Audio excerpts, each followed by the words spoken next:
Assalamualaikum warahmatullahi wabarakatuh. Balik lagi dengan saya Aldi Syaputra di channel Edukasi SMK Multikarya. Nah, jadi pada kesempatan kali ini kita akan melanjutkan sesi-sesi yang sudah pernah kita bahas ya, yaitu mengenai percabangan. Ini merupakan hasil dari sesi sebelumnya ya. Saya akan membahas lebih dalam lagi mengenai percabangan if ini. Nah, jadi sebenarnya ya, kalau kita kaji ya, kalau kita benar-benar pelajari, ternyata untuk percabangan if ini cukup luas ya.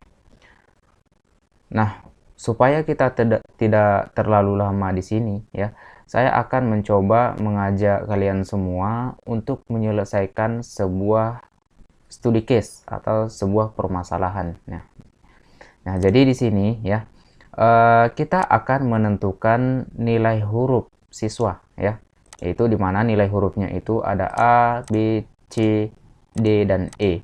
Oke.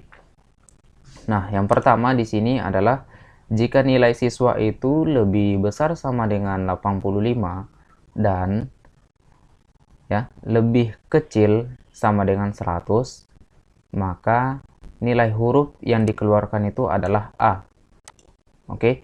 Kemudian yang kedua, jika nilai siswa itu lebih besar sama dengan 65 dan lebih kecil sama dengan 80, maka huruf yang dikeluarkan adalah B. Nah, jadi begitu seterusnya ya sampai ini selesai.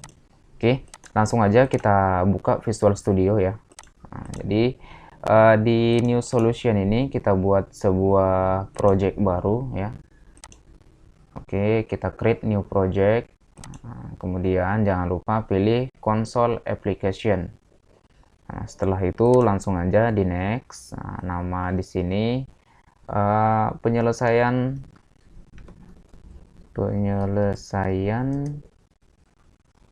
studi case.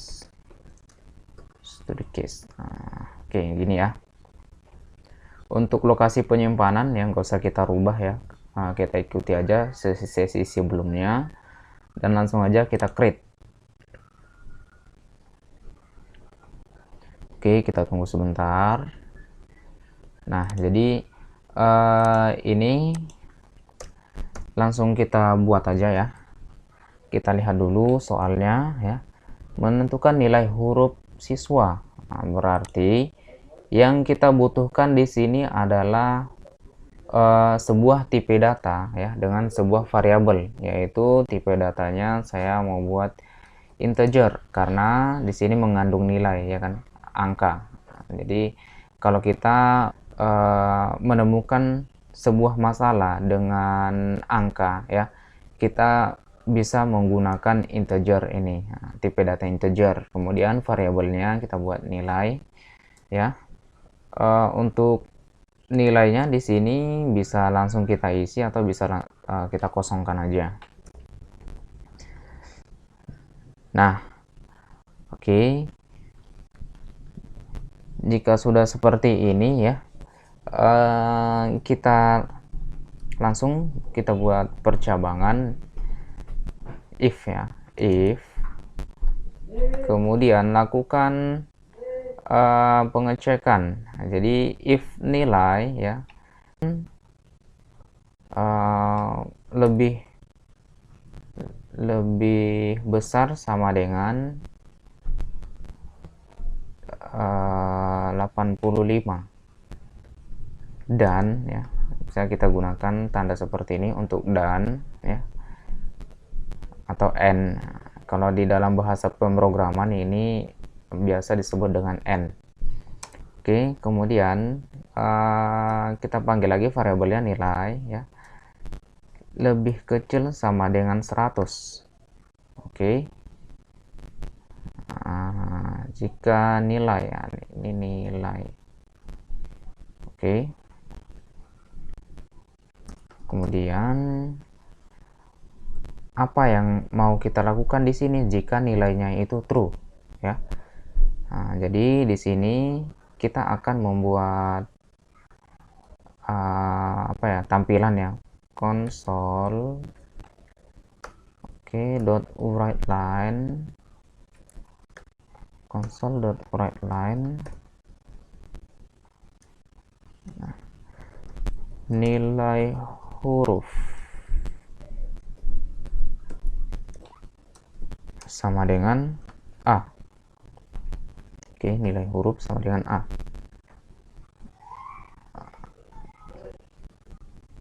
Nah, jadi kalau sudah seperti ini ya, kita lihat di sini ada sedikit error ya. Nah, jadi di sini kita buat aja langsung nilai defaultnya itu 0 ya. Oke, kemudian supaya lebih mudah ya kan, kita nggak ngulang-ngulang lagi, ini langsung aja kita rubah menjadi console read key. Read key. Oke.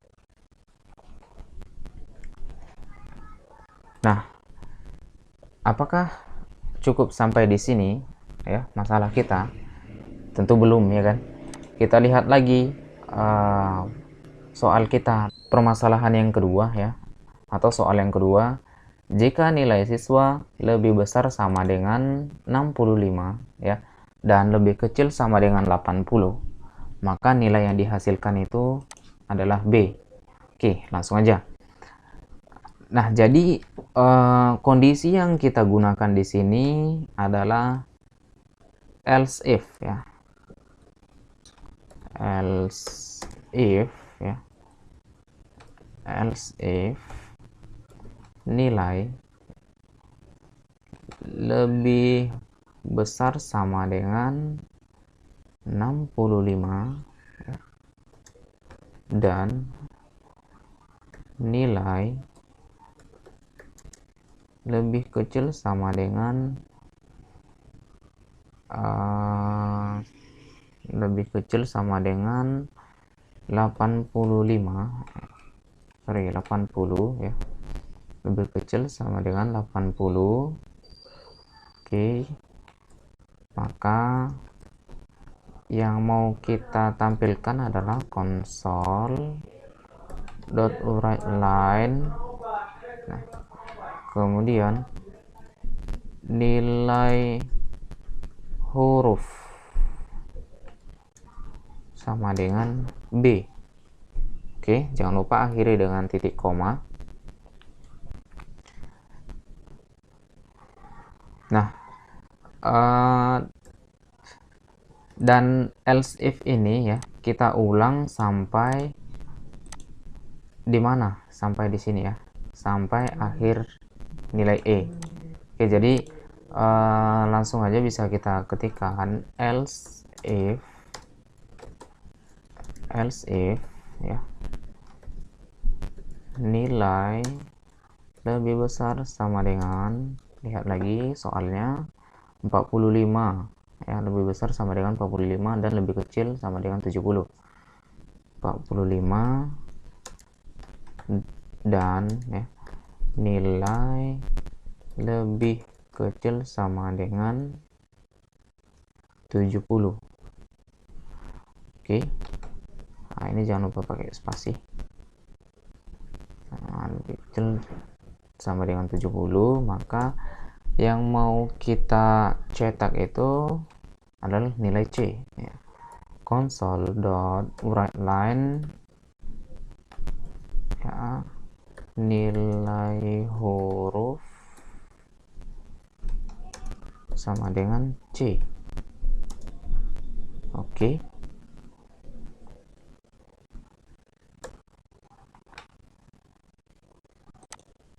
Nah, setelah sampai di sini ya, kita buat lagi ada D. Nah, jadi apabila nilai lebih besar sama dengan 25 dan lebih kecil sama dengan 40, maka nilai hurufnya D. Nah, jadi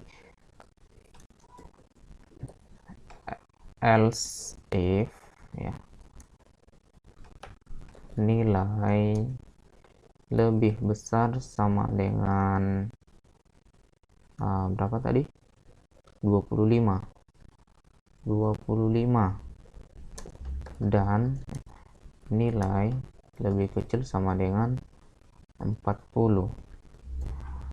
Maka yang mau kita tampilkan adalah console.writeLine. Nah, nilai huruf sama dengan D. Oke. Jadi ini untuk yang terakhir ya, else if ya, nilai sama dengan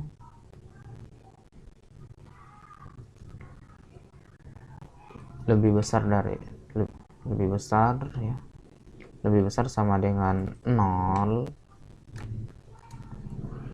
dan nilai lebih kecil sama dengan 20 ya, maka nilai huruf ya, jadi console.writeLine ya, nilai hurufnya itu adalah E. Oke. Nah, ada satu lagi yang saya kelupaan ya.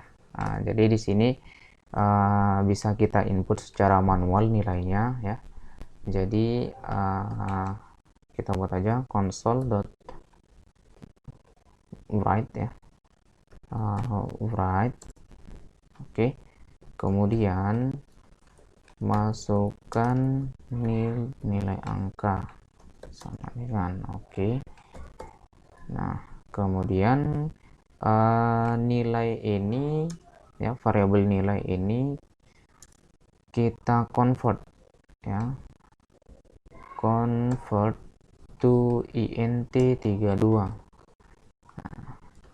supaya kita bisa memasukkan nilai itu secara manual. Oke, writeLine. Nah, oke, kita setelah menyelesaikan permasalahan kita yang ini untuk menentukan nilai huruf ya, untuk menentukan nilai huruf siswa ini. Jadi kalau misalnya program kita jalankan ya, coba perhatikan. Nah, jadi hasilnya itu akan seperti ini. Kita akan diarahkan untuk menginput nilai angka ya, dan nilai angkanya itu terserah kita di sini, mulai dari 0 sampai 100. Jadi kalau misalnya kita input nilainya itu adalah 100 ya, maka nilai huruf yang ditampilkan adalah A. Nah, ini dia. Nilai huruf yang ditampilkan adalah A. Berarti kondisi di sini, kondisi yang kita buat di sini adalah bernilai true. Oke. Sedangkan yang lainnya ini bernilai false ya, karena dia nilai yang di sini nih misalnya ya 65 ya, dan 80 ini masih di bawah 85 dan di bawah 100. Nah, itu maksudnya. Begitu juga untuk nilai yang lain. Jadi kalau misalnya ya kita input nilainya itu 20 ya, maka nilai huruf yang dihasilkan atau yang ditampilkan itu adalah E. Oke, pas ya. Ini dia, nilai yang ditampilkan adalah E. Nah, cukup mudah bukan? Ya. Jadi sebenarnya kalau kita pahami fungsi dari percabangan if ini, ya cukup menarik ya kan. Nah, jadi saya ingatkan kembali untuk kalian ya, coba kalian pelajari ya materi-materi yang berhubungan dengan bahasa pemrograman ya, yang telah diberikan oleh guru-guru kalian, supaya kalian lebih mudah untuk memahami materi percabangan ini. Oke, nah jadi saya rasa untuk percabangan ya, mengenai if ini ya. Cukup sampai di sini dulu ya. Jadi saya ingatkan kembali, di percabangan if ini ada beberapa cabang ya. Jadi yang pertama itu if, kemudian if else, dan yang ketiga adalah if else if. Saya akhiri dulu untuk pertemuan ini. Semoga kalian paham dengan materi mengenai percabangan if ini. Nah, jika kalian masih ada yang bingung atau ada yang kurang paham, coba didiskusikan di e-learning SMK Multikarya. Oke, saya akhiri. Assalamualaikum warahmatullahi wabarakatuh.